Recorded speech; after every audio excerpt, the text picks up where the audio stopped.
here's an interesting question. If I had the intention of love and doing good, but by mistake or accident I caused physical harms to others with lifelong painful consequences for the injured people, then what happens with the karmic obligation? Should I expect that somehow these painful consequences will be directed back at me? They may or may not be painful consequences, but you will experience everything that you create in others. But before you assume that if you inadvertently do damage to someone else that causes them pain, that you will experience pain, you haven't yet understood the precision, the accuracy, and the amazing appropriateness of karma. Everything that you experience through karma depends upon the intention with which you spoke or you acted. And intention is a quality of consciousness that infuses the deed or the action. And when you get to the bottom bedrock choice of intentions, there's only two: love and fear. If the intention that infused the energy of your deed or action was fear, the consequences it creates will be painful for you. And if the energy of love infused your deed or your word, the consequences will be beneficial and constructive for you. So now we come back to your question.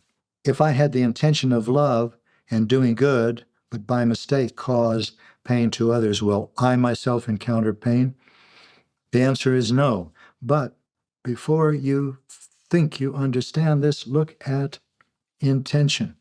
For example, let's suppose that you caused physical harm to someone else because your car hit their car. And you didn't intend to hit their car. Maybe their car turned left when it shouldn't have, or tried to run a yellow light that turned red. And your car hit theirs, and it caused a lot of pain and damage to the person who was driving it. Now it depends upon your intention. Of course, you didn't hold the intention to hurt someone that you couldn't even have known was coming towards you. But were you focused? Were you thinking thoughts of gratitude or appreciation? Were you patient with the traffic, with the people in front of you and the people behind you and the people crossing the street? Were you content? Were you in awe of your life, the miracle of your life, or were you simply making your way through another routine, ordinary, drudgery day of this and this and more of this and more of this? If so, then the intention that was in you at the moment of impact was an intention of fear, and that will cause consequences that will be painful to you. Karma is always accurate. It's a delivery system. When you send out a package, which is a deed or a word, and infuse it with a consciousness and intention, what comes back to you is determined by that intention. And when it comes back, it's what you sent out. Exactly what you sent out.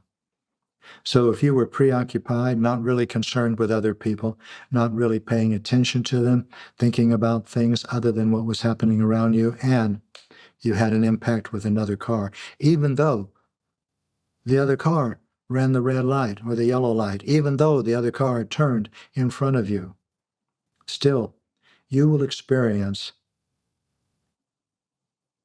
receiving pain at the hands, so to speak, of someone who was preoccupied, not caring about you, not looking at what they were doing, not content, in other words, in fear. So karma is not something to be feared or dreaded. Karma always provides you what you need to experience in order to grow spiritually, so that you can encounter in the intimacy of your own being what you have created in the lives of others. You will experience from others the same intention whether it's love or fear, that you gave to them. I hope that answers your question. There is no such thing as an action or a deed without karma, because there is no such thing as an action or a deed without an intention. Most of us are not aware of our intentions. That's another way of saying that they're unconscious. And when our intentions are unconscious, that is a way of saying our lives are unconscious. We are living unconsciously. And everything that we create while we're living unconsciously will be painful to experience. And everything that we create in love will be blissful and healthy and constructed and grounded to experience. So the more conscious you are, the more ability you have to define the life that you are bringing into being. In other words, you're becoming a master in your life. That's another way of looking at creating authentic power.